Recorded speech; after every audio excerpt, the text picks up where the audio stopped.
Pag napapagod, may Kasi nung tupi. last time kasi nung nag-basketball, parang napaganon yun po.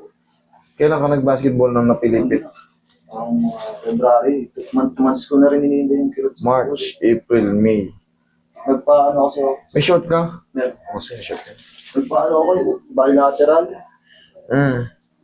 Sa left knee naman po, wala namang problema. Ang Malalaman mo naman kung may problema o wala. Yung pakiramdam mo. kasi hindi nawawala yung kirot. O di may problema. Sa right Kasi kung walang problema, walang makirot. pag gagala ka lang gusto. Gala kayo baka ang hirap na nung iyakat sa hagdan. Ilan taon ka na ba? 30 pa. Kaibigan pa mo. Higa ka. Pag nahihirapan ka na sa hagdan, ay tumatanda ka na. Wala ka pa sa kalahati. Mahaba pa ang ano mo. Kaibigan. Ibig sabihin yan, hindi naka-timing yan. Kaya pag umaano ka sa hagdan, May kirot. may umiipit sa gitna. Pag may pamigigil, Ngayon, pag napagod, tumagal, mamamaga siya. Parang tapilok lang din yan. Wala nang maga. Ikaw naman, ginaging mo.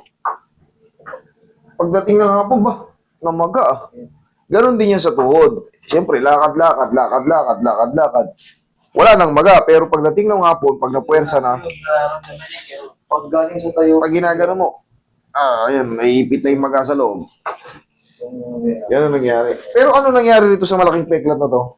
naiiwanan ko sa yung grade 2. Okay. Akala ko may disgrasya ka sa motor eh. Tignan natin.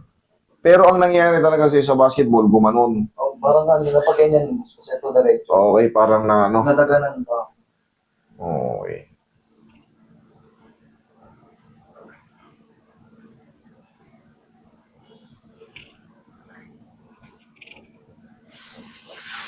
Pipitikin natin. Na pag ano, no, pipitikin natin pabalabas. Huwag mo lang lalabanan, ha?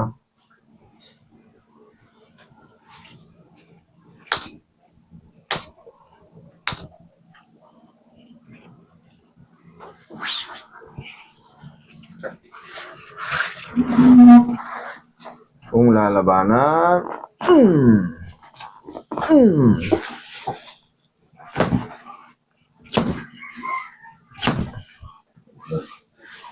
Tinging magic paw natin. Hindi naman yan masakit basta diretso ang hatak. Huwag nyo lang hahatakin ng papilipit. Pag ano. Kahit pa namamagayan, pwedeng ganun yan. Mukha lang malakas kasi ito. Yung board. Yung lumalagabak. Pero to kay sir, wala yan.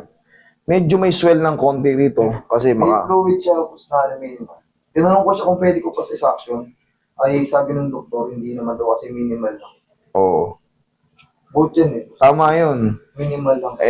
Buti, sinabi sa'yo yung good advice. Pagka kasing konting-konti lang, kayang i-bike. Opo.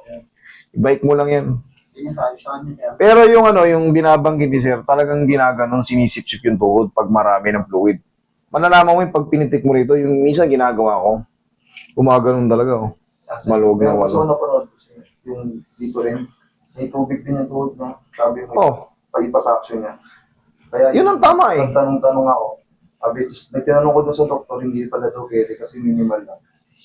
Mayroon naman talagang fluid yung tuhod natin, pero hindi pwedeng may sabaw talaga pag ginanon mo, yung yanig-yanig.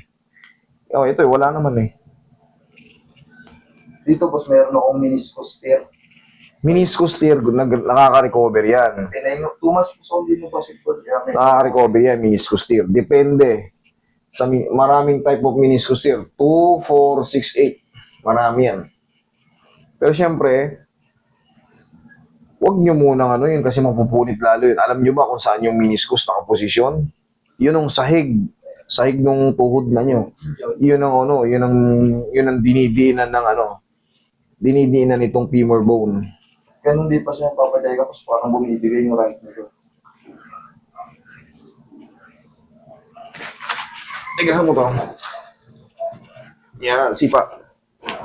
Sapa? Okay.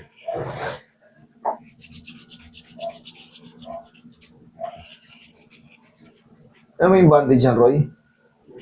Piti. Wala na dyan? Wala, ginamit na. Huwag na. I-grip ko lang sana to eh.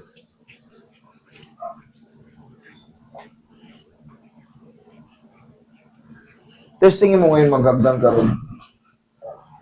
Testing mo, balik ka rito. Ito, chinelas mo na. Sundan mo ron, Carl. Tignan mo muna. Tignan mo kung nagbago na. Magpumotor ka pa, ha? Makakaway sa motor, di madali. Hindi pa kami. Nag-iisa po kami motor, eh. Hindi, wala yan. Kaya niya yan. Kahit umabot pa kayo, lumagpas pa kayo ng, Bicol. Tawag na namin, eh. Paano ba basta ito? Hindi yan. Mas normal na ako ngayon. Normal na. Okay. Ganun lang yan.